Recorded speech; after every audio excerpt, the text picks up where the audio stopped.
నమస్తే ఆత్మమిత్రులకు sun energy team workers కి స్వాగతం సుస్వాగతం.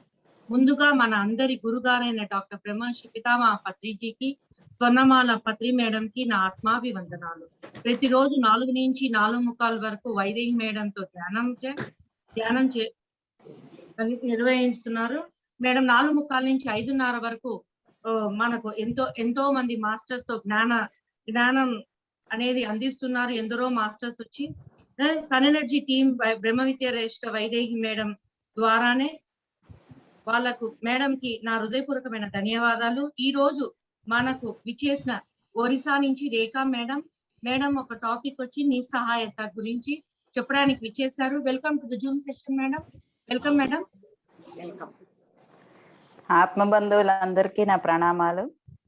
ముందుగా బ్రహ్మర్షి పితామహ పత్రిజీ వారికి ఇప్పుడు నేను ఏదైతే జ్ఞానాన్ని చెప్పబోతున్నానో ఆ జ్ఞానాన్ని అందించిన స్పిరిచువల్ టాబ్లెట్స్ సృష్టికర్త అయిన జీకే సార్కి కోటి ప్రణామాలు అర్పిస్తూ ఈ అంశాన్ని మొదలు పెట్టబోతున్నాను.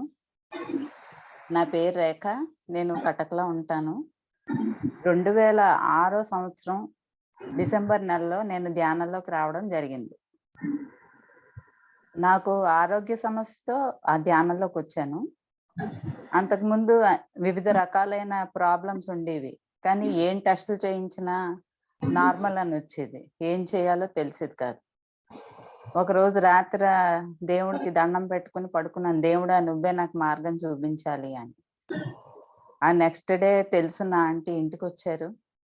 ఇంటికి వచ్చి అన్ని వివరాలు అడిగి, నువ్వు మీ ఇంటికి దగ్గరే కదా, ఇలాగా సంజయ్ పరమార్ అని ఇక్కడ ఉన్నారు, ఆయన దగ్గరికి వెళ్ళి ధ్యానం నేర్చుకో అని చెప్పారు. అలాగా నా ఆధ్యాత్మిక ప్రయాణం మొదలైంది. ఆ వెంటనే నాన్నగారు అమ్మ రావడం, వాళ్ళు కూడా వాళ్ళకి నచ్చి సులువు పద్ధతిగా ఉంది అని చెప్పి వాళ్ళు కూడా ధ్యానం మొదలు పెట్టడం జరిగింది. ఆ తర్వాత ధ్యానం చేసి నేను పొందిన ఆరోగ్యం, నేను పొందిన ఆనందం అందరినీ పంచాలని ధ్యాన ప్రచారం కూడా మొదలు పెట్టాను. గుజరాత్ 2 సార్లు వెళ్ళాను, అస్సాం వెళ్ళాను, తర్వాత కలకత్తా వెళ్ళాను, ఇక్కడ ఒరిస్సాలో చాలా చోట్లకు వెళ్ళాను. ఇక్కడ కటక్లో కూడా చాలా స్కూల్స్లోని, ఆ తర్వాత మహిళా మండలిలోని ఎవరు పిలిచినా సరే నేను ఒకటే చెప్తాను, రాత్రి 12 గంటలకు పిలిచినా నేను వచ్చేస్తాను, మీరు రెడీగా ఉండాలని చెప్తాను. నాది ఒకటే slogan, ATM any time meditation అని చెప్తాను. అలాగా ధ్యాన ప్రచారం జరిగింది నాది. ఇక్కడ స్టార్టింగ్లో అంతమంది ఉండేవారు కాదు, కానీ ఇప్పుడు మార్వాడీస్ వాళ్ళందరూ రావడం ఇక్కడ బాగా ఏర్పాటు అయ్యింది. పత్రిజీ రావడం, ధ్యానం క్లాసులు అవి కూడా మధ్య మధ్యలో సేత్ మాస్టర్స్ టీం రావడం అలాగా జరిగింది. అలాగా నా ప్రచారం మొదలైంది. ఒకసారి ఏమైందంటే, నేను ఎక్కడైతే ధ్యానం నేర్చుకున్నానో ఆ మాస్టర్ పత్రి సార్ది ఫ్లెక్సీలు చేయించారు. చేయిస్తే నేను అన్నాను, సార్ నాకు కూడా ఒకటి ఇవ్వండి, మా షాప్ మీద కట్టిస్తాను అని. సరే నాకు చిన్నది ఒకటి ఇచ్చారు. నేను కట్టించి షాప్ మీద పైకి ఇలా చూసి, సార్ మీరు అంత ఎత్తులో ఉన్నారు కదా, నన్ను ఎప్పుడు తీసుకెళ్తారు అక్కడికి అని అడిగాను. వెంటనే నాకు అస్సాం నుంచి తీసుకెళ్తానని కబురు వచ్చింది. ఎందువల్లంటే ఇక్కడ ఉండి తెలుగు హిందీ వచ్చిన వాళ్ళని సెలెక్ట్ చేశారు. అలాగా నా ప్రయాణం మొదలైంది. 2008లో నేను అస్సాం వెళ్ళడం జరిగింది. ఆ తర్వాత చాలా అద్భుతాలు జరిగాయి. ఫోన్ కూడా ధ్యానంలోనే నాకు నా ప్రచారం అది చూసి మాస్టర్స్ నాకు ఇచ్చారు స్టార్టింగ్లో 2007లో. ఆ తర్వాత నేను ప్రచారం చేసే పద్ధతి అది కూడా చూసి, లేదు మేడంకి 2 వీలర్ అవసరం ఉంది అని చెప్పేసి అందరూ ఇక్కడ ధ్యానం నేర్చుకున్న వాళ్ళందరూ కలిపి 2 వీలర్ నాకు గిఫ్ట్గా ఇచ్చారు. నాకు సైకిల్ తొక్కడం కూడా రాదు. నేను కొత్త వెహికల్ మీద 2 వీలర్ మీద డ్రైవింగ్ నేర్చుకుని ఆ తర్వాత అన్ని చోట్లకి వెళ్ళడం, భువనేశ్వర్ కూడా బండి మీదే వెళ్ళిపోయేదాన్ని ఇక్కడి నుంచి 30 కిలోమీటర్స్. ఎప్పుడు ఎవరు పిలిచినా బండి మీద వెళ్ళడం, క్లాసులు చెప్పడం, రావడం. అయితే ఈ ప్రయాణాల్లో ప్రత్యేకంగా నాకు సహకరించిన నా కుటుంబ సభ్యులకి, నా భర్తకి కోటి కోటి ప్రణామాలు. మా వారు కూడా చాలా సపోర్టివ్‌గా ఉంటారు. ఎప్పుడు ఎక్కడ క్లాస్ ఉన్నా నాకు బండి రానప్పుడు కూడా, "పద నేను లేపెడతాను" అనేవారు. మళ్ళీ క్లాస్ అయిన తర్వాత తీసుకురావడం అది. పై ఊర్లు వెళ్ళాలన్నా కూడా ఎప్పుడు రిజర్వేషన్ చేయించాలి అని అడిగేవారు. అలాగే ఎలక్షన్స్ అయినప్పుడు కూడా మన పిరమిడ్ పార్టీకి సపోర్టివ్‌గా నేను విజయనగరం వెళ్లి వర్క్ చేయడం జరిగింది. అమరావతి ధ్యాన మహాచక్రానికి ముందుగా వెళ్ళి 2 సార్లు వర్క్ చేశాను. అలాగే ఎక్కడ పడితే అక్కడ, ఎప్పుడు వీలైతే అప్పుడు గుజరాత్ కూడా అలాగే వెళ్ళి చేస్తూ నా ప్రయాణం అలాగా మొదలైంది. ఇప్పుడు వరకు అలాగా అంతరాయం లేకుండా సాగుతూనే ఉంది. కిందటిసారి ఏడాది లాక్‌డౌన్‌లో నేను GK sir spiritual tablets course చేశాను. దానివల్ల కూడా ఎంతో లాభం పొందాను. అందులో ఒక విషయం ఇప్పుడున్న పరిస్థితులు బట్టి అందరికీ అవసరం అవుతుంది కాబట్టి నేను ఆ పాయింట్‌ని, ఆ టాపిక్‌ని ఎంచుకున్నాను. ఇప్పుడు అందరం దాని గురించి తెలుసుకుందాం. మిత్రులారా, అసలు మనం ఎవరికైనా ఫస్ట్ ఎవరి దగ్గరికి వెళ్ళి ధ్యానం గురించి చెప్పినా, ఆత్మజ్ఞానం గురించి చెప్పినా ఏమంటారు? "మాకు టైం లేదు మేడం. మా ఇంట్లో వాళ్ళు ఎవరు సపోర్ట్ చేయరు. నా వల్ల కాదు. నేనొక్కడినే" అది ఇది అంటారు. అది నాన్ సపోర్టివ్ స్టేజ్ అన్నమాట. అయితే ఉద్యోగస్తులకు కానీ, వ్యాపారస్తులకు కానీ, లేతే ఇంట్లో పనితో సతమతమయ్యే భార్య లేక భర్తకు కానీ, పేషెంట్‌లకు కానీ, వాళ్ళకి ఎవరికి చెప్పినా సరే, ఈ రోజుల్లో మనం ఎవరికి చెప్పినా సరే, ధ్యానం గురించి "మాకు టైం లేదు మేడం. లేతే మాకు వీలవ్వదు. ఇంట్లో వాళ్ళు ఒప్పుకోరు" ఇలా చెప్తుంటారనమాట. అయితే ఎలాంటి పద్ధతులను ఉపయోగించి మనం ఆ నిస్సహాయ స్థితిలోంచి బయటపడగలం అన్నది ఈ టాపిక్ ద్వారా తెలుసుకుంటాం అన్నమాట. ఇంకా మనకి ఎగ్జాంపుల్స్ ఏముంటాయంటే మానసికంగా బెడ్ మీద ఉన్న పేషెంట్లు కానీ, స్పృహ లేని పేషెంట్లు కానీ, మంచం మీద నుంచి కదలలేని వాళ్ళు కానీ, లేతే కొత్తగా ఉద్యోగంలో జాయిన్ అయినోళ్ళు, లేదా వ్యాపారం పెట్టినోళ్ళు, మార్కెటింగ్ బిజినెస్ చేసినోళ్ళకైతే అస్సలు టైం ఉండదు. వాళ్ళకి చాలా బిజీగా ఉంటారు. తర్వాత కొంతమంది ఇళ్లల్లో పూజా విధానాలు, పద్ధతులు, మతపరమైనవి కొన్ని ఒత్తిళ్ళు వాళ్ళ మీద ఉంటాయి. వాళ్ళు కూడా ఒప్పుకోరసల. ఆ తర్వాత కుటుంబంలో ఒకళ్ళతో ఒకళ్ళకి అస్సల సహకారం ఉండకపోవడం, వ్యతిరేకత ఉండడం, ఆ తర్వాత అంటువ్యాధులు, లేకపోతే దగ్గర స్నేహితుల యొక్క సపోర్ట్ లేకపోవడం, తోటి గ్రామస్తులు, లేతే కొత్తగా మనం ట్రాన్స్‌ఫర్ అయిపోయి వెళ్తాం. అక్కడ మనకెవరు తెలీదు. సో, అక్కడ కూడా మనకి సపోర్ట్ ఉండదనమాట. అక్కడి నుంచి మనకి ఎలాంటి సహాయ సహకారాలు అందవు. అయితే ఇందులో ఒక ప్రధాన అంశం ఏంటంటే సాధన. సాధన, సాధన, సాధన. పత్రిజీ అదే చెప్తారు. కూర్చోండి, కూర్చోండి, కూర్చోండి, కూర్చోండని. మనకి అన్నీ తెలిసినవే విషయాలు. అవును మేడం మాకు తెలుసు మేడం అంటారు. కాపోతే ఆచరించినోళ్ళు చాలా తక్కువ మంది ఉంటారు. Practice makes man perfect. ఇది అందరికీ తెలిసిన విషయమే. తినగ తినగ వేము తియ్యగా ఉండు. అది అందరికీ తెలుసు.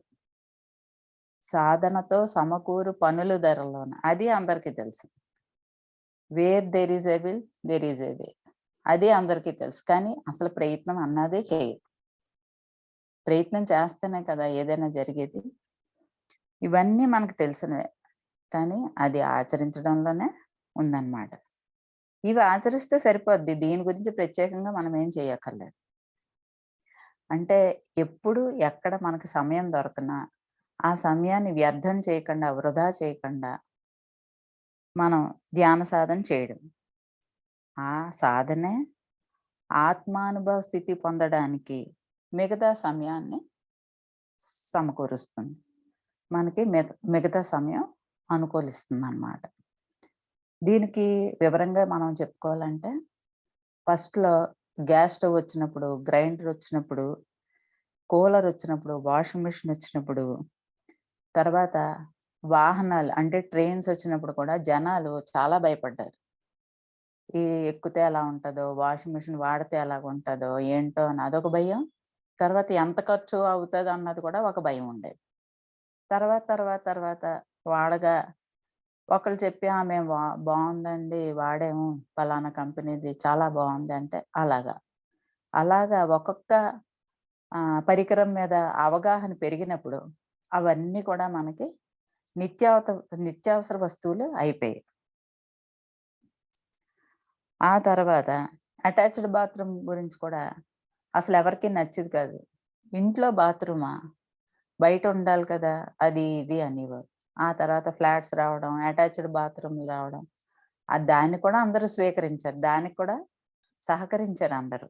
అలాగా అయింది.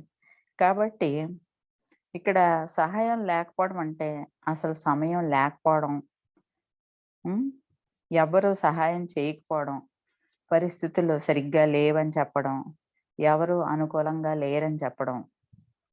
లేకపోతే మనకేం చెప్తారు, "ఇప్పుడున్న పరిస్థితుల్లో నేనేం చేయలేను మేడం" అంటారు. అయితే ఇవన్నీ కూడా స్టార్టింగ్‌లో అందరూ చెప్పే మాటలే. ఇవన్నీ కూడా అసల శాస్త్ర విరుద్ధం. ఎందుకంటే ఎటువంటి పరిస్థితుల్లోనైనా సరే తపనతో మన సంకల్పాన్ని 24 గంటలు మనం చెయ్యాల్సిన విషయం మీద ఉంచితే, అంతర్గతంగా మనం సంకల్పం నెరవేర్చుకునే సమయం దొరకడం మనకి కనబడుతుంది. మన సంకల్పాన్ని మనం మన దృష్టంతా సంకల్పం మీద పెట్టాలి. పెట్టినప్పుడు మనం కోరింది పొందగలం అన్నమాట. అయితే ఇక్కడ వర్తమానం నుంచే వర్తమానం తయారవుతుంది. అదే ఈ భూమండలం యొక్క నిర్మాణ క్రమం. ఇప్పుడు మనం మొదలుపెట్టాం ఈ పని. ఈ పని చేస్తున్నప్పుడు ఆటోమేటిక్‌గా అన్ని పనులు కూడా అయిపోతూ ఉంటాయి మనకి. ఆహ్, ధ్యానంలోకొచ్చిన తర్వాత కూడా ఒక్కొక్కసారి చాలా బిజీ షెడ్యూల్ ఉండేది నాకు. అయినా కూడా ఆ పనులన్నీ ఎలా అయిపోయావో టకటక అసలు నాకే ఆశ్చర్యం అనిపిచ్చేది. అన్ని టైంకి అయిపోయేవి, చక్కగా అయిపోయేవి. అంత పని నేనే చేసుకుంటాను. ధ్యాన సాధన చేసేదాన్ని. ధ్యాన ప్రచారం చేసేదాన్ని. అలాగా. ఇక్కడ ఒక ముఖ్యమైన నా ఎక్స్‌పీరియన్స్ రీసెంట్‌గా జరిగింది. దాని గురించి చెప్పాలి. ఈ మధ్య కాలంలో ఓ 20 డేస్ బ్యాక్ మా నాన్నగారికి చాలా సీరియస్ అయింది. అంటే సీరియస్ అయింది. అయితే మా సిస్టర్స్, నేను అందరం చాలా అప్‌సెట్ అయ్యాం. ఆ టైంలోని నాకు ధ్యానం చేయబుద్ధేసేది కాదు. పని చేయబుద్ధేసేది కాదు. కానీ ఏదో ఒకటి చెయ్యాలి. అలా ఉండకూడదు. అలా అనిపిచ్చేది. అయితే జీకే సార్ స్పిరిచ్యువల్ టాబ్లెట్స్ బుక్‌లో ఇది ఒక బుక్ అన్నమాట. నిస్సహాయత అని. ఈ బుక్‌ని ఈ మధ్య కాలంలో సారు మేడం ట్రాన్స్‌లేషన్ చేయండి అని చెప్పారు. ఆ సమయంలో నాకెందుకో అనిపించింది. సరే ఆ ట్రాన్స్‌లేషన్ చేద్దాం పోనీ ఎందుకు ఇలాగ ఉండడం అని. ఒక అనుకోని రీతిలో ఒక అద్భుతమైన విధంగా పుస్తకం పట్టుకొని కూర్చున్నాను హిందీలోకి ట్రాన్స్‌లేషన్ చేయడానికి. చేస్తే అసలా పెన్ను ఆగలేదు. ఎన్ని సార్లు 3, 4 సార్లు అంటే 3 దఫాలుగా కూర్చున్నా. 3, 4 దఫాలుగా. ఎప్పుడు కూర్చున్నా కూడా నా పెన్ ఆగలేదు. టకటక అయిపోయింది. అయితే చిన్న చిన్న మిస్టేక్స్ అవి ఉన్నాయనుకోండి ఇంకా చెయ్యాలి. అది వర్క్ చేశాను నేను. చేసేసరికి ఆ తర్వాత రోజు అమ్మతో మాట్లాడితే అమ్మ చెప్పింది, "అమ్మ నాన్నగారు బావున్నారు. నార్మల్‌గా ఉన్నారని." నేను కూడా ఆ పరిస్థితి నుంచి బయటపడ్డాను. ఇప్పుడు ఇది ఎందుకు జరుగుతుందంటే, ఇక ముందు చెప్పబోయే దాని గురించి మీకు క్లారిటీ గురించి ఇప్పుడు చెప్తున్నానన్నమాట. చూసారు కదా! వర్తమానం నుంచి వర్తమానం అన్నది ఎలాగా తయారవుతుందన్నది. అలాగే యోగి వేమన వారు ఏం చెప్పారంటే, "పట్టు పట్టగరాదు, పట్టి విడువగరాదు. పట్టు పట్టెనేని బిగియ పట్టవలెను." పట్టి విడుచుట కంటే పడి చచ్చుట మేలయ విశ్వదాభిరామ వినురవేమ. అసలు పట్టు పట్టరాదు, అలాగే పట్టి విడువరాదు. పట్టు పట్టేనని బిగవ పట్టు వలన పట్టి విడుచుట కంటే పడి చచ్చుట మేలయ విశ్వదాభిరామ వినురవేమ. ఇది అందరికీ తెలిసినదే, కాకపోతే ఆచరణ ఉండదంతండి. ఇక్కడ గమనించవలసిన విషయం ఏంటంటే, మనం క్లిష్టతరం అనుకున్న సందర్భం అంటే నేను చేయలేను, ఇది నా వల్ల కాదు, నాకు టైం ఉండదు, మా ఇంట్లో కోఆపరేట్ చేయరు, నేను పలానా పూజ ఉంది, అలా చెప్తుంటారన్నమాట. అలాంటి కష్టమైన సందర్భాలు అవేంటంటే, మనం మల్టీ డైమెన్షనల్ బీయింగ్స్, మీ అందరికీ తెలుసు కదా, మన శక్తి అనంతమైనది. అయితే మన అచేతనావస్థ నుండి చేతనావస్థకు అరువు తెచ్చుకున్న ఒక ప్రాబబిలిటీ అన్నమాట. అంటే దీన్ని ఆ సందర్భం నుంచి మనం బయటపడడానికి, మన కాన్షియస్నెస్ ని పెంచుకోవడానికి మనం పెట్టుకున్న ఒక ఏర్పాటు అన్నమాట. దానివల్ల ఏమవుతుంది, మన పొటెన్షియల్ పెరుగుతుంది అన్నమాట. అది ఒక అనుభవం అంతే. ఎందుకంటే మనం చెప్పుకున్నట్టుగా మనం అందరం కూడా మల్టీ డైమెన్షన్. సమాధానికి సిద్ధంగా ఉన్న ప్రశ్ననే నేను ఎన్నుకున్నాను అన్న సత్యాన్ని ఎప్పుడైతే మనం విశ్వసిస్తామో, మనంతట మనకి క్రమేపీగా కానీ హఠాత్తుగా కానీ ఆ సందర్భం నుంచి బయటపడే ఒక సమయం వస్తుంది. ఆ చిక్కుమడి కూడా ఇట్టే విడిపోతుంది. ముందు మనం ఆ రెస్పాన్సిబిలిటీని తీసుకోవాలి. ఎందుకంటే ఆల్రెడీ ఉంది సమాధానం, ఆ ప్రశ్ననే మనం ఎంచుకున్నాం అన్నది ఇక్కడ మనం తెలుసుకోవాలి. అయితే చాలా మంది చెప్తారు, వాళ్ళు అలా చేశారు, వీళ్ళు ఎలా చేశారు, భగవంతుడు కనికరం లేదు, నాకు ఇలా టీ పెట్టాడు.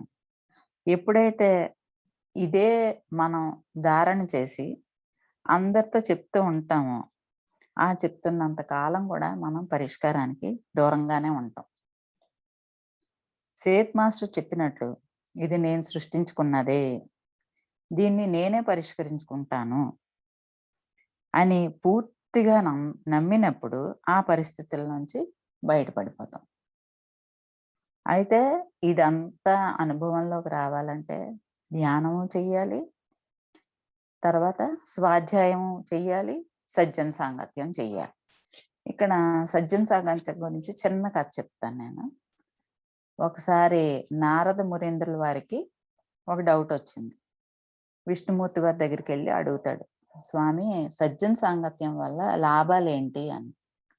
అయితే సరే, నువ్వు పలానా అడవి ఉంది, అక్కడికి వెళ్ళి అక్కడ చేమ ఉంది, ఆ చేమతో మాట్లాడి చెప్తుంది అని. సరే అని వెళ్తాడు. వెళ్తే చేమ కనబడితే చేమ ప్రశ్నించగానే చేమ ఇలా తలెత్తి చూసి చచ్చిపోతాడు. చచ్చిపోతే సరే అని మళ్ళీ విష్ణుమూర్తి దగ్గరికి వెళ్తారు. విష్ణుమూర్తి దగ్గరికి వెళ్ళి, స్వామి ఇలా జరిగిందంటే, అయితే పలానా చోట ఒక పావురం ఉంది, ఆ పావురాన్ని వెళ్ళి ప్రశ్నించు, నీకు సమాధానం దొరుకుతుంది. సరే అని వెళ్తాడు. ఆ పావురాన్ని అడుగుతాడు, ఏంటి సజ్జన సాంగత్యం యొక్క విశేషం చెప్పు అంటే, అది కూడా ఇలా కళ్ళెత్తి చూస్తుంది, చచ్చిపోతుంది. సరే అని చెప్పేసి మళ్ళీ వెళ్తాడు విష్ణుమూర్తి దగ్గర. వెళ్తే విష్ణుమూర్తికి జరిగిందంతా చెప్తాడు. చెప్తే విష్ణుమూర్తి అంటాడు, సరేలే, పలానా వాళ్ళ ఇంట్లో ఇప్పుడే లేగదూడ పుట్టింది, అక్కడికి వెళ్ళి కనుక్కో, నీకు తెలుస్తుంది అని. సరే అని అక్కడికి వెళ్తాడు. వెళ్ళి ఆ లేగదూడని అడుగుతాడు, సజ్జన సాంగత్యం యొక్క విశేషం ఏంటి, విశిష్టత ఏంటి అంటే, ఆ లేగదూడ కూడా ఇలా తలెత్తి చూసి ప్రాణాలు విడుస్తుంది. నారదుడి బాధ ఇంకా చూడలేం, చాలా బాధపడతాడు. ఇదేంటి, నేను వెళ్ళి అడగడం ఏంటి, అవి ప్రాణాలు పెట్టడం ఏంటి, నాకేమీ తెలియట్లేదని పరిగెట్టుకుని మళ్ళీ విష్ణుమూర్తి వారి దగ్గరికి వెళ్తాడు. వెళ్తేనే విష్ణుమూర్తి వారు అంటారు, సరేలే, ఇప్పుడు పలానా రాజుగారికి ఒక కొడుకు పుట్టాడు, వెళ్ళి అతన్ని అడుగు, చంటివాడిని అడుగు అని. అంటే, బాబాయ్ నేను వెళ్ళను బాబాయ్, నాకు భయం వేస్తుంది, ఇప్పుడు ఇంత ఇలా జరిగింది. ఇంకా నాకు భయమేస్తుందంటే, లేదు ఏమవ్వదు. నేను చెప్తున్నాను కదా! నువ్వు వెళ్ళు అంటాడు. సరే అని ఆ బాబు దగ్గరికి వెళ్లి అడుగుతాడు. అంటే నారద ఫస్ట్‌లో చూసిన చీమని నేనే, ఆ తర్వాత చూసిన పావురాన్ని నేనే, ఆ తర్వాత చూసిన లేగదూడని నేనే, ఆ తర్వాత మీ సద్ మీ సాంగత్యం వల్ల నాకీ స్థితి ఏర్పడింది అని చెప్తాడనమాట. సో, దీన్ని బట్టి సజ్జన సాంగత్యం యొక్క విశిష్టత మనకి తెలుస్తుంది. సో, ధ్యానం, స్వాధ్యాయం, సజ్జన సాంగత్యం చేసినప్పుడే మనం తెలుసుకున్న జ్ఞానాన్ని మనలోకి ఈజీగా తీసుకోగలం. దాన్ని మనం యాక్సెప్ట్ చేయగలం. ఇప్పుడు ఎవరైనా ఏదైనా కూర తిని బావుంది, చాలా బావుందంటే మనకు తెలీదు కదా! అది మనం చేసి తిన్నప్పుడే దాని యొక్క రుచి తెలుస్తుంది. ఇది కూడా అంతే. ధ్యానం మనమే చెయ్యాలి. స్వాధ్యాయం మనమే చెయ్యాలి. సజ్జన సాంగత్యం చేసినప్పుడు మనలో ఉన్న డౌట్‌లు చాలా మటుకు క్లియర్ అవుతాయి. కొత్త విషయాలు తెలుస్తాయి. అదనమాట. ఇక్కడ ఈ పుస్తకాన్ని రాసిన ఆమె యొక్క ఫ్రెండ్‌కి ఇదే పరిస్థితి ఏర్పడింది. భర్త లేడు, ఇంట్లో పిల్లలు, ఉద్యోగం చేసుకోవాలి. ఆ అమ్మాయి ఆవిడకి ధ్యానం అంటే చాలా ప్రాణం. కాపోతే టైం దొరికేది కాదు. సరే అన్నీ తెలుసుకున్నది, అన్నీ చేసింది. అయితే ఆవిడ యొక్క తీవ్ర తపనతో ఆవిడకేమైంది ట్రాన్స్‌ఫర్ అయ్యింది. ట్రాన్స్‌ఫర్ అయితే రోజు ట్రైన్‌లోని 2 గంటలు వెళ్ళడానికి, 2 గంటలు రావడానికి ఆవిడకి ప్రయాణం అయ్యేదనమాట. ఆవిడ ఆ 2 గంటలు పొద్దుట 2 గంటలు, సాయంత్రం 2 గంటల ప్రయాణం కూడా వేస్ట్ చేయకుండా ధ్యానం చేయడం, పుస్తకాలు చదవడం, సీడీలు వినడం, పక్కనోళ్ళకి ధ్యానం నేర్పడం, పాటలు వినడం అలాగా అన్నీ చేసిందనమాట. ఇక్కడ మనం ఏం తెలుసుకోవాలంటే, మనసుంటే మార్గం అదే వస్తుంది. Where there is a will, there is a way. ఇప్పుడు ఒక తాగుబోతున్నాడు. వాడికి ధ్యానం గురించి చెప్పాలంటే, వాడు తాగి మత్తులో ఉన్నప్పుడు చెప్పలేం. మన మాట వినడు కదా! కానీ వాడు ఎప్పుడో ఆ మత్తు లేకుండా ఉన్న పూట ఏదో ఒకటుంటది రోజులో. మధ్యాహ్నం అనో, సాయంత్రం అనో, ఆ టైంలో ఆ వ్యక్తికి కూర్చోబెట్టి ధ్యానం చేయిస్తే, ఆ టైంలో అతను మన మాట వింటాడు. ఆ టైంలో మనం చేయిస్తే కనుక అతనికి ఆ అలవాటు పూర్తిగా తప్పిపోతుంది. ఉద్యోగస్తులైనా, వ్యాపారస్తులైనా సరే, వాళ్ళకి ధ్యానం చేయడానికి టైం దొరకదు. కానీ వారానికి ఒక్క రోజులో వాళ్ళు ఒక పద్ధతిగా పెట్టుకొని, నేను ఇక్కడ వాళ్ళందరికీ ఒకటే చెప్తాను. ఆంధ్రాలో ఎన్ గ్రేట్ మాస్టర్స్ ఉన్నారంటే, వాళ్ళు ధ్యానాన్ని ఒక అలవాటుగా ఏంటంటే, ధ్యానం చేస్తేనే గాని మేము టిఫిన్ చెయ్యం. ఇప్పుడు పూజలు చేసినోళ్ళు ఎలాగా? అలాగనమాట. ధ్యానం చేస్తేనే గాని మేము భోజనం చెయ్యం. అలాగా పెట్టుకొని వాళ్ళు అంత ధ్యానాన్ని ఇచ్చేశారు అని నేను చాలా సమయాల్లో చెప్తుంటాననమాట. సో, ఇక్కడ ఉద్యోగస్తులు ఎంతో బిజీగా ఉన్న ఉద్యోగస్తులు కానీ, వ్యాపారస్తులు కానీ, వారంలో ఒకరోజు అయినా సరే, కొంత సమయాన్ని కేటాయించి ధ్యానాన్ని ఎప్పుడైతే మొదలు పెడతారో, వాళ్ళకి మిగతా పరిస్థితులన్నీ అనుకూలించి, వాళ్ళకి ధ్యానానికి సమయం కేటాయించడానికి చక్కని సమయం దొరుకుతుంది. ఇక్కడ ఒక నీతి వాక్యం గురించి మనం తెలుసుకోవాలి. ఏంటంటే, తెలివైన వారు అవకాశాన్ని సృష్టించుకుంటారు. బలహీనులు అవకాశం గురించి ఎదురు చూస్తారు. సో, అవకాశాన్ని మన తపనతో, సంకల్పంతో ఎప్పుడైతే తయారు చేసుకుంటామో, అప్పుడే మనం బలవంతులుగా పరిగణింపబడతాం. ఇంకోటేంటంటే, మనలోని మూల అజ్ఞానమే ఈ బాధలకి కారణం. అయితే ఈ ఈ పరిస్థితుల నుంచి బయటపడడానికి తగిన సాధన, జ్ఞానాన్ని పొందే ఇది కూడా నేను చేస్తాను అని మనం ఎప్పుడైతే దాని మీద దృష్టి పెడతామో ఆ మరుక్షణమే మనకి ఫలితం కనబడుతుంది. ఇక్కడ ఈ విషయంలో చెప్పాలంటే మా వారు ఎప్పుడు క్లాస్ ఉందన్నా అసలా చాలా కోఆపరేటివ్‌గా ఉంటారు. అది గాడ్స్ గిఫ్ట్ అనుకోవాలి. ఫుడ్ విషయంలో కానీ ఎక్కడా కూడా ఆయనతో నాకు ప్రాబ్లమ్ ఉండదు. చెప్తాను, "ఏవండీ ఇవాళ క్లాస్ ఉందండి. కొంచెం లేట్‌గా అవుతదంటే" "ఆ! పర్వాలేదంటారు." అంత సపోర్టివ్‌గా ఉంటారనమాట. సో, నేచరు చాలా నాకు సపోర్ట్ చేసింది చాలా విషయాల్లో. కొన్ని స కొన్ని టైమ్స్‌లో అయితే నేను ఎళ్లి చెప్పడానికి నాకు ఎంతో కోరుకున్నా కూడా నేను చాలా భయపడేదాన్ని. ఉమ్మడి కుటుంబం ఎలాగా అని. కానీ మా అత్తగారేంటి, మా కుటుంబ సభ్యులందరూ కూడా నాకు సహకరించడం వల్ల నేను ఈ స్థితికి రాగలిగాను. సో, వారందరికీ మరొక్కసారి ధన్యవాదాలు తెలుపుకుంటున్నాను. అందరికీ కూడా. ఇక్కడ ఎప్పుడైతే మనం మన దృష్టిని సాధన మీద, ఆ కావాల్సిన ధ్యా జ్ఞానం మీద పెడతామో అప్పుడే మనకి ఫలితం కనబడుతుంది. ఇక్కడ ఒక మంచి ఎగ్జాంపుల్ గురించి మనం తెలుసుకుందాం. తామర పువ్వు చూడండి. ఎంత ఎలాటి బురదలోంచి వస్తది. ఆ తామర పువ్వుని చూసినప్పుడు మనం ఆ బురదను చూడం. అంతే కదా! అబ్బా! ఎంత బావుందో తామర పువ్వు. చాలా అందంగా ఉందంటాం. అవును కదా! కానీ అదెక్కడి నుంచొస్తది? బురదలోంచి వస్తది. బురదలోంచి నిటారుగా పైకొస్తది. అవునా? అందరికీ తెలిసిందే కదా!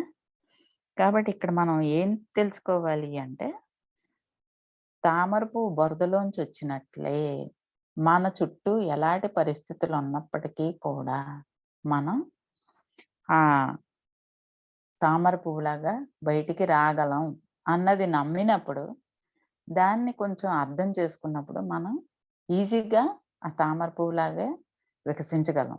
జ్ఞానంలో ఏంటి. అటువంటి పరిస్థితుల నుండి తామర పువ్వు వచ్చినట్లు మనం కూడా అటువంటి పరిస్థితుల నుండి అత్యున్నతమైన లేదా ఆనందమయ స్థితిలోకి నెట్టుకు రావడానికి అవకాశం ఎప్పుడూ మనకి ఉంటది. ఇక్కడ ఒక్కొక్కసారి కొన్ని సడెన్‌గా జరుగుతుంటాయి. అవేంటంటే రాత్రికి రాత్రి ఎదురయ్యే ఆర్థిక సంక్షోభాలు. ఆనందంగా ఉన్న కుటుంబంలో ఒక వ్యక్తి హఠాన్మరణం. ఎన్నో ఆశలు పెట్టుకున్న ఉద్యోగం రాకపోవడం, పెళ్లి కుదరకపోవడం, లేతే పెళ్లి పోస్ట్‌పోన్ అయిపోవడం, లేతే ఒక అనారోగ్యంతో ఉండి, ఆ అనారోగ్యానికి ఎలాంటి మెడిసిన్ లేకపోవడం అన్నమాట. అయితే ఒక్కొక్కసారి ఏమనిపిస్తదంటే అలాంటి స్థితిలో ఇంకా బతకడం వేస్ట్‌రా బాబు! చావే గతి అనిపిస్తది. అలాంటి స్థితి నుండి కూడా తిరిగి పూర్తి ఆనందమయ జీవనానికి రావడానికి ఎప్పుడూ ఏదో ఒక ద్వారం మనకి తెలిసే ఉంటది. మనం ఎప్పుడూ రిసీవింగ్ మోడ్‌లో ఉండాలి. ఆ! అంటారు కదా! ఒక ద్వారం మూస్తే దేవుడు ఇంకో ద్వారం తెరుస్తాడని. సో, ఇలాంటివన్నీ విన్నప్పుడు కాకుండా దాన్ని మనం ఆచరణలో పెట్టి, అది మన ఎరుకలో ఉంచుకున్నప్పుడు మనకి అన్నీ చాలా సులభంగా అవుతుంటాయన్నమాట. ఇక్కడ ఇలాంటి పరిస్థితుల్లో కూడా మన సాధన చేసినప్పుడు, మనం కావాల్సిన జ్ఞానాన్ని పొందడానికి మన ప్రయత్నం చేసినప్పుడు కూడా అతి తక్కువ సమయంలో, అతి తక్కువ విధానంతో ఎలా వికసిస్తాం అన్నదే ఇక్కడ తామర పువ్వు సంకేతాన్ని సూచిస్తుంది. అయితే ఇలాంటి పరిస్థితుల్లోంచి బయటకి పడాలంటే, మనం ఇంట్లో తామర పువ్వు మీద కూర్చున్న భగవంతుడి బొమ్మ కానీ, నిజంగా ఉండే తామర పువ్వులు దొరికితే, ఆ తామర పువ్వుని ప్రతినిత్యం చూడడం వల్ల, మనకి అది స్ఫురణకొచ్చి, మనం ఆ పనిని చేయడానికి మనం మనకి ఈజీగా ఉంటదనమాట. ఇక్కడ నథింగ్ ఈజ్ ఇంపాసిబుల్ అన్న విషయానికొస్తే, nothing is impossible on the earth. ఇక్కడ ఇంపాసిబుల్ అన్న పదంలోనే ఏముంది? I am possible. ఇంపాసిబుల్ అనే మళ్ళీ నేను రిపీట్ చేస్తున్నాను. అందరికీ తెలిసిన విషయమే. ఐ యామ్ పాజిబుల్ అన్న పదం ఉన్నది. ఉన్న సంకల్ప బలాన్ని, సమయాన్ని మనకు కావాల్సిన విషయం మీద కేంద్రీకరించినప్పుడు అక్కడ ఇంకో పని కూడా మనం చేయాలి. మనలో ఉన్న మూఢత్వాన్ని కుండ బద్దలు కొట్టినట్టు బద్దలు కొట్టాలి. అప్పుడే మూఢత్వాన్ని, మనలో ఉన్న స్థిరమైన అభిప్రాయాల్ని కూడా కొండ బద్దలు కొట్టినట్లు మార్చుకోవడమే మనం చేయవలసిన పనన్నమాట. ఇక్కడ దీన్ని గుర్తు చేసడానికే ఇక్కడ తామర పువ్వు మనకి ఎంతో మంచి సందేశాన్ని ఇస్తుందన్నమాట. అంతేకాకుండా భగవద్గీతలో శ్రీకృష్ణుల వారు చెప్పినట్టు పద్మపత్రమేవాంబస అంటారు. అంటే తామర ఆకు మీద నీటి బొట్టులాగా. అందరికీ తెలుసున్నదే అది. ఎప్పుడైతే మనం తామర ఆకు మీద నీటి బొట్టులా అంటే ఉంటాం, కానీ ఎవరిని అంటాం. మన పని మనం చేసుకుంటాం, అందరితో ఉంటాం అన్నమాట. అప్పుడు అది మనకి ఏంటి సందేశాన్ని ఇస్తుందంటే, ప్రతి క్షణం ఎలా జీవించాలో అన్నది మనకి చూపిస్తుంది. సో, మనం ఉన్న పరిస్థితి నుండి అత్యుత్తమ పరిస్థితికి చేరే మార్గాన్ని సృష్టించుకోవడం అన్నది మన చేతిలోనే ఉంది. సేత్ మాస్టర్ చెప్పినట్టు, you create your own reality. ఇందాక చెప్పుకున్నట్టుగానే మరొకసారి చెప్తున్నాను. ఇలాంటి పరిస్థితుల్లో ఉన్నవారు తామర పువ్వుని నిత్యం చూడడం ఎంతో మేలు చేస్తుంది. ఇంకా ఇంకో టాపిక్ వస్తే, మంచం పట్టిన రోగులు మరియు మానసిక రోగులు ఇంట్లో ఉంటారు కొంతమందికి. వాళ్ళకి ధ్యానం చేయాలని ఉంటది, కానీ వాళ్ళకి టైం దొరకదు. ప్రత్యేకంగా అసలు పేషెంట్ల కంట ఎక్కువ ఒత్తిడికి లోనయ్యే వాళ్ళు వాళ్ళే. ఎందుకంటే పేషెంట్‌కి కావాల్సినవన్నీ కంటికి రెప్పలాగా కాపాడుకుంటూ వాళ్ళకన్నీ చెయ్యాలి. ఇక్కడ జీకే సార్ అందరికీ తెలిసిందే. జీకే సార్ అనే చెప్పినట్లు, ప్లస్ ఇది అందరికీ తెలుసు. మన పిరమిడ్ ధ్యానులు అందరూ ఏం చేస్తాం, పిరమిడ్ నీటి మీద పెట్టడం, ఇవన్నీ తెలుసు కదా. రోగి ఇంట్లో ఉంటే ఆ పిరమిడ్ మంచం మీద పెట్టడం, ఆ తర్వాత పిరమిడ్ ఆ రోగి వినే స్థితిలో ఉంటే, మన మాటలు వినిపించుకునే స్థితిలో ఉంటే, ఆధ్యాత్మిక పుస్తకాలు చదవడం, లేకపోతే సీడీలు పెట్టడం, మంచి సంగీతం చేయడం, అలాంటివి రోగికి చేయాల్సినవి చేసి, తర్వాత ఆ ఆ దగ్గరున్న వాళ్ళకి ఒక 5 నిమిషాలు లేదా ఎంత టైం దొరికితే అంత వాళ్ళు సాధనలో పెట్టినప్పుడు వాళ్ళు బయటపడతారు. వాళ్ళు చూస్తున్న ఆ రోగులకు ఆరోగ్య విషయంలో కూడా మంచి మార్పు కనబడుతుందన్నమాట.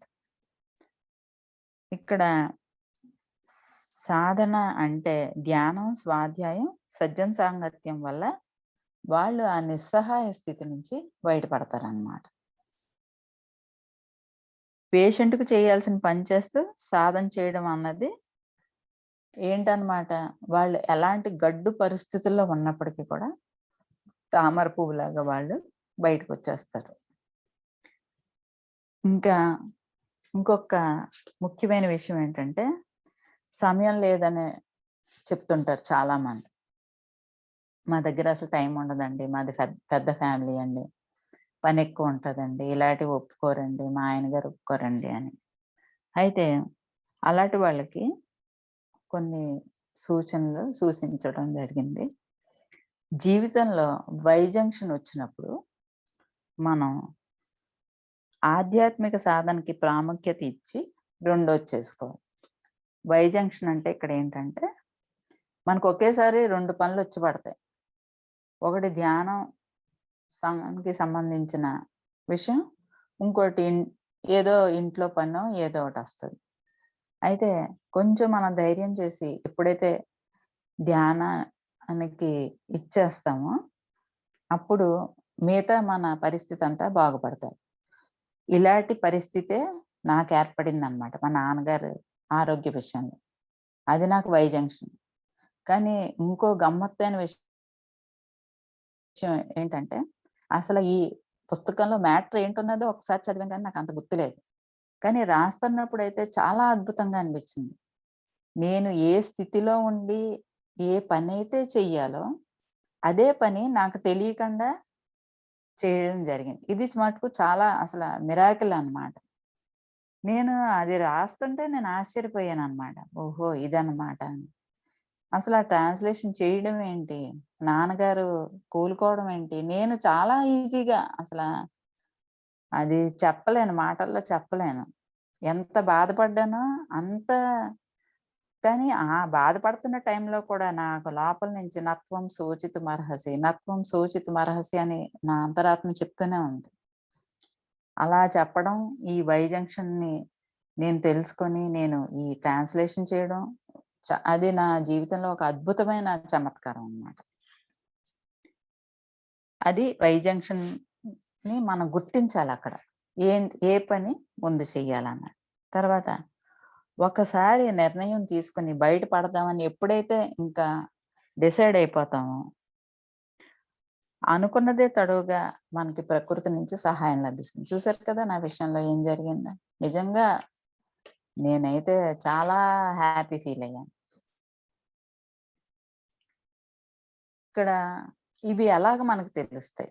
మనం ఏ పరిస్థితిలో నిస్సహాయ పరిస్థితిలో అన్నది మనకెలా తెలుస్తది? అంటే కలలో కానీ, నిత్య జీవితంలో కానీ మంచాన పడున్న పేషెంట్లు కానీ ఐసీయూ ఎక్స్‌పీరియన్సెస్ రావడం. గడిగడికి ఎవరో ఒకళ్ళు చెప్పడము, లేతే కలలో రావడము, లేతే నిత్య జీవితంలో మనం చూడడము, మనం దాన్ని బట్టి అర్థం చేసుకోవచ్చు. ఓహో! ఈ పరిస్థితిలోంచి నేను బయటపడాలన్నమాట అని.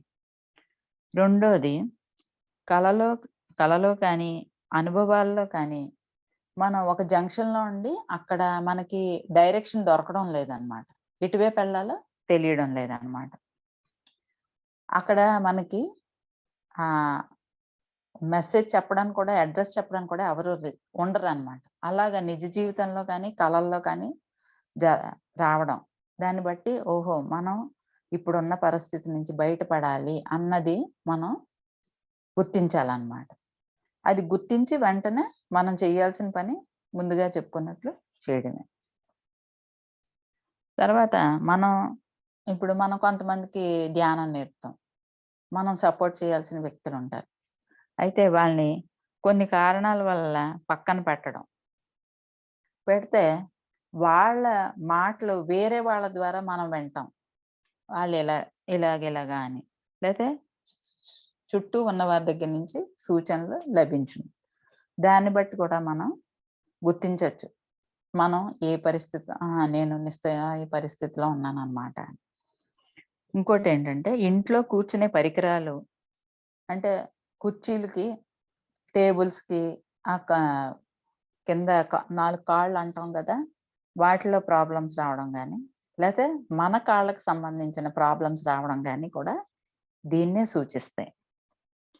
తర్వాత అందరికీ తెలిసినదే ఏకలవ్యుడు. ఏకలవ్యుడు ఎలా సాధన చేశాడు? ఎలా నేర్చుకున్నాడు? ద్రోణాచార్యుడు వద్దన్నా కూడా అడవిలోకి వెళ్ళి ఆయన ప్రతిమను చేసుకొని, ఆ ప్రతిమని దగ్గర నుంచే ఆయన అన్నీ నేర్చుకున్నాడు. అలాంటి సాధన మనకుండాలి. అలాంటి సాధన చేసినప్పుడు ఇంకా మళ్ళీ రిపీట్ చేస్తున్నాను. Nothing is impossible on the earth. So, ఏకలవ్యుడిని మనం ఆదర్శంగా తీసుకోవచ్చు. ఇప్పుడు సమస్య పరిష్కారానికి 100 అడుగులు ఎయ్యాల్సొస్తది. అంతే కదా! తిరుపతి ఎళ్ళాలంటే 7 కొండలు ఎక్కాలి. కానీ ఆ 7 కొండలు కూడా మనం వేసే మొదటి అడుగుతోనే మొదలవుతుంది. సో, మిత్రులారా ఎప్పుడు ఏ పరిస్థితొచ్చినా చలించకుండా తెలుసుకున్న జ్ఞానాన్ని ఆచరించడమే. ఇంకేమీ ఉండదు. ఆ తెలుసుకున్న జ్ఞానం మన స్ఫురణలో ఉండాలి. మన ఎరుకలో ఉండాలి. దాన్ని ఆచరణ పెట్టాలి. అంతే. జీవితం చాలా బావుంటది.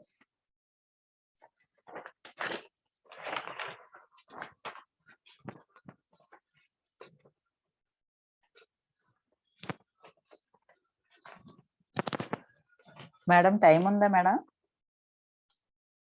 హలో! అయింది మేడం. కావాలంటే ఒక 5 మినిట్స్ చెప్పండి. Okay madam.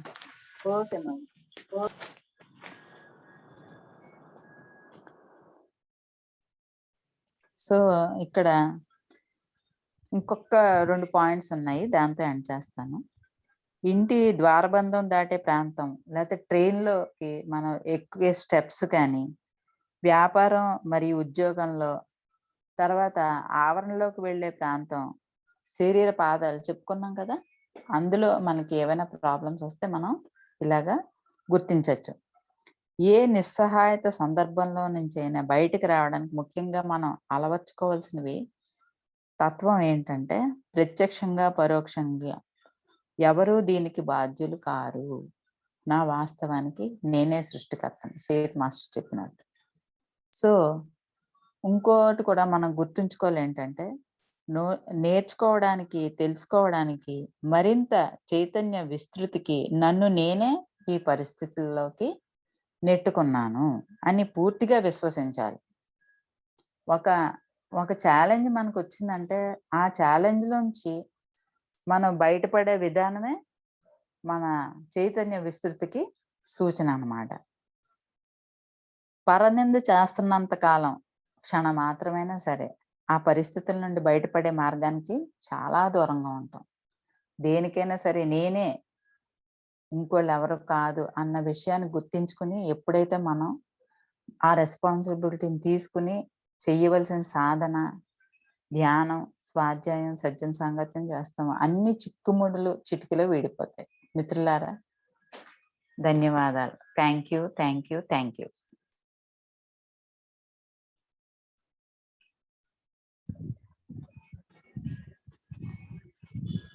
Thank you madam. చాలా బాగా చెప్పారు ఎగ్జాంపుల్స్ తో పాటి. జీకే గారి టాబ్లెట్స్, ఆ జ్ఞానాన్ని కూడా మీరు అందించినారు. చాలా బాగుంది. మళ్ళీ మళ్ళీ కూడా మీరు అవకాశం ఇవ్వాలి మా జూమ్ సెషన్ లో కోరుకుంటూ ఈ జూమ్ సెషన్ ని క్లోజ్ చేసుకుంటాం. ఓకే, మన గురువు థ్యాంక్ గారికి యూ. ఒకసారి హృదయపూర్వకమైన ధన్యవాదాలు. మీకు కూడా మేడం ధన్యవాదాలు తెలుపుకుంటున్నాం.